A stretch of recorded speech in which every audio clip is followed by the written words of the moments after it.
बिस्मिल्लाहिर्रहमानिर्रहीम। अल्लाह सुब्हानहू व तआला की हरगिज़ ये मर्ज़ी और मंशा नहीं है कि औरत को घर में बंद कर दिया जाए, इसलिए कि अल्लाह सुब्हानहू व तआला कुरान मजीद में चंद आदाब और चंद अहकाम औरतों के हवाले से बयान फरमाता है, जिससे मालूम ये होता है कि अल्लाह सुब्हानहू व तआला औरतों को माशरती, समाजी, सियासी, माशी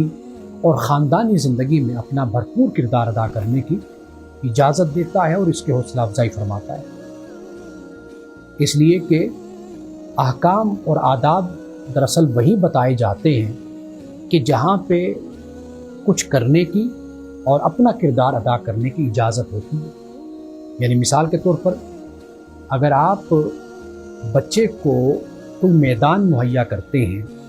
वो खेल का मैदान है, वो कंपटीशन का मैदान है, तो आप उस मैदान में अगर बच्चे को उतारते हैं तो उससे पहले आप उसको कुछ आदाब और कुछ उसकी शराइत आप उसको बताते हैं कि इन शराइत के साथ, इन आदाब के साथ आप मैदान में उतर सकते हैं। अगर आपने मैदान में बच्चे को उतारना ही नहीं है तो आप कभी भी उसको उसके आदाब और उसकी शराइत नहीं बताएंगे। तो अल्लाह सुब्हानहू व तआला ने अगर औरतों को माशरती, समाजी और माशी और ख़ानदानी ज़िंदगी में अपना किरदार अदा करने की इजाज़त दी है तो उसके साथ फिर अल्लाह ताला ने चंद आदाब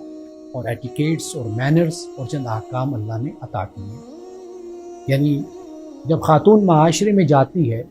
समाज में उतरती है, तो वाज़ेह बात है कि वो मर्दों के साथ मामलात करेगी और उसका इख्तिलात होगा, डिस्कशन होगी, गुफ्तगू होगी, मसाइल पर बात होगी। तो अल्लाह सुब्हानहू व तआला ने इस इख्तिलात के लिए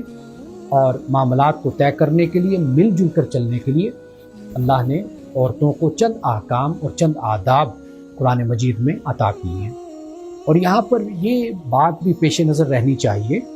कि ये ज़िम्मेदारी सिर्फ़ औरतों पर नहीं डाली गई। कुरान मजीद में अल्लाह सुब्हानहू व तआला ने मर्दों को भी इसी तरह का हुक्म दिया है कि वो अपनी नज़रों को नीचे रखें और अपनी इफ़्फ़त की और अपनी इस्मत की हिफाजत करें। और इसी तरह औरतों को भी इस बात का हुक्म दिया। लेकिन एक और हुक्म इजाफ़ी तौर पर औरतों को लिबास के हवाले से ये भी दिया कि वो अपने लिबास का खुसूसी एहतमाम करें। तो कुरान मजीद के मुताले के बाद और रसूलुल्लाह सल्लल्लाहु अलैहि वसल्लम की हदीस पढ़ने के बाद और फिर सहाबियात का जो किरदार माशरे में रहा उसका मुताला करने के बाद ये मालूम होता है कि अल्लाह सुब्हानहू व तआला औरत को इज्तिमाई ज़िंदगी में भरपूर किरदार अदा करने की इजाज़त देता है और इसको अप्रिशिएट करता है। और इसी के लिए अल्लाह सुब्हानहू व तआला ने फिर चंद आदाब औरतों को